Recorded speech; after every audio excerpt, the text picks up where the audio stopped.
ọkọ mi máa ń bá àwọn ọmọọṣẹ́ mi láṣepọ̀, mi ò fẹ́ ẹ mọ́. Aishat ló sọ bẹ́ẹ̀. ẹni tá a fẹ́ sùn jẹ tẹ́lẹ̀ tó tún fepo para lọ́rọ̀ ọkọ mi ò nífẹ̀ẹ́ rẹ̀ tẹ́lẹ̀, ẹ̀bẹ̀ rẹ̀ pọ̀ ni mo ṣe fẹ́ ẹ kó tó tún wá máa hùwà dọ̀tí. orin yìí ló gbẹnu ìyáálé ilé kan Aishat Salmon nígbà tó ń rawọ́ ẹ̀bẹ̀ sáwọn adájọ́ kóòtù kọ̀kọ̀kọ̀kọ̀ tó wọ́ ọkọ rẹ̀ Mohammed Raji Teslim lọ pé kí wọ́n tú ìgbéyàwó àwọn ká, òun ò ṣe mọ́.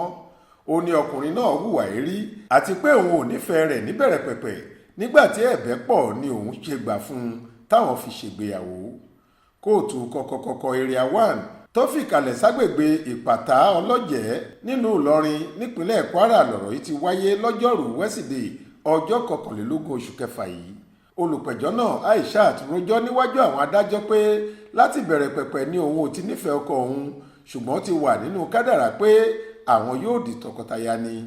ó ní níṣe lọkọ òun máa ń fi orúkọ òun yáwó kiri lọ́dọ̀ àwọn ọ̀rẹ́ òun tó sì ń ba òun lójú jẹ́ kiri. bákan náà ló tún ní ó ń bá àwọn ọmọọṣẹ́ òun àti ọmọ tó ń gbé ọ̀dọ̀ àwọn ní àjọṣepọ̀.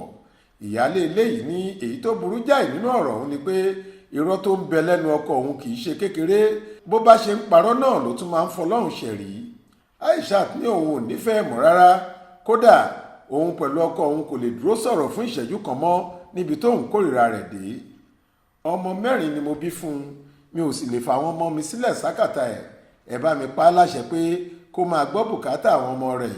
20,000 náírà ni mo fẹ́ máa gbà lówó oúnjẹ àwọn ọmọ lóṣooṣù, kó sì máa sanwó iléèwé wọn. tó bá rẹ àwọn ọmọ màá máa tọ́jú ìyẹn. olùjẹ́jọ́ tó jẹ́ ọkọ Aishat Mohammed Raji Teslim sọ fún adájọ́ pé òun ò ṣetán láti rojọ́ lónìí, kí kóòtù fún òun ní ọjọ́ mìíràn láti wá wí tẹnu òun. onídàájọ́ Ajíbádé Lawal gba ẹ̀bẹ̀ olùjẹ́jọ́ wọlé, ó sì sún ìgbẹ́jọ́ sí ọjọ́ 12 oṣù keje ọdún 2023 yìí.